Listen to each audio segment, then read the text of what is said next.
Tesla के founder Elon Musk ने अपनी स्टाइल में बिटकॉइन समेत क्रिप्टो करेंसी पर एक और निशाना साधा है। उन्होंने कहा कि यह रियल इकोनॉमी नहीं है। बिटकॉइन माइनिंग में बहुत ज़्यादा एनर्जी की खपत होती है। इसी तथ्य को सामने रखते हुए एलन मस्क ने पिछले दिनों कहा था कि टेस्ला अब बिटकॉइन में पेमेंट नहीं लेगी। उसके बाद से बिटकॉइन में भारी गिरावट आई है और यह $35,000 के स्तर पर स्ट्रगल कर रहा है। दूसरी तरफ एनर्जी कंजप्शन को ध्यान में रखते हुए ट्विटर के फाउंडर जैक डोर्सी ने भी बिटकॉइन के लिए बड़ा ऐलान किया है। आपको बता दें कि जैक डोर्सी की फाइनेंशियल कंपनी स्क्वायर ने $5 मिलियन यानी कि 35 करोड़ की लागत से एक सोलर पावर आधारित बिटकॉइन माइन तैयार करने का फैसला किया है। मतलब बिटकॉइन की माइनिंग सोलर एनर्जी से होगी।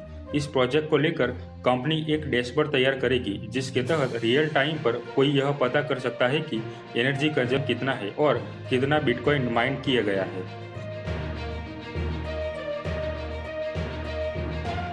दूसरी तरफ क्रिप्टो करेंसी की दुनिया में अब तक सब कुछ सही चल रहा था, लेकिन अचानक से 13 मई को एलन मस्क ने एक ट्वीट किया और एक रिपोर्ट का हवाला देते हुए कहा कि बिटकॉइन माइनिंग में जितनी एनर्जी की लगती है वह कई देशों की सालाना एनर्जी कंजप्शन से ज़्यादा है। हमारे एनवायरनमेंट के लिए यह ठीक नहीं है। उसके बाद से क्रिप्टो करेंसी माइनिंग और एनर्जी कंजप्शन का मुद्दा गरमाया हुआ है।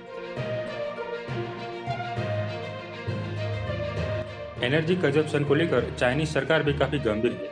पीपल्स बैंक ऑफ चाइना ने पिछले महीने क्रिप्टो सर्विसेज पर बैन की घोषणा की। उसके बाद बिटकॉइन, इथेरियम जैसी डिजिटल करेंसी में भारी गिरावट दर्ज की गई थी। भारत सरकार भी प्राइवेट क्रिप्टो करेंसी के खिलाफ है। आरबीआई मॉनिटरी पॉलिसी की घोषणा करते हुए रिजर्व बैंक के गवर्नर शक्तिकांत दास ने फिर कहा कि क्रिप्टो करेंसी को लेकर रिजर्व बैंक अपने पर कायम है और वह इसके खिलाफ है। दूसरी तरफ एलन मस्क की बात करें तो वह पिछले कुछ समय से क्रिप्टो करेंसी के खिलाफ दिख रहे हैं। 6 जून को उन्होंने एक ट्वीट किया और कहा कि गुड्स और सर्विसेज की रियल इकोनॉमी है। इसके अलावा किसी अन्य फॉर्म में जो रुपया है वह केवल अकाउंटिंग के लिए है। क्रिप्टो करेंसी के लिए बीते सप्ताह चीन से एक और बुरी खबर आई।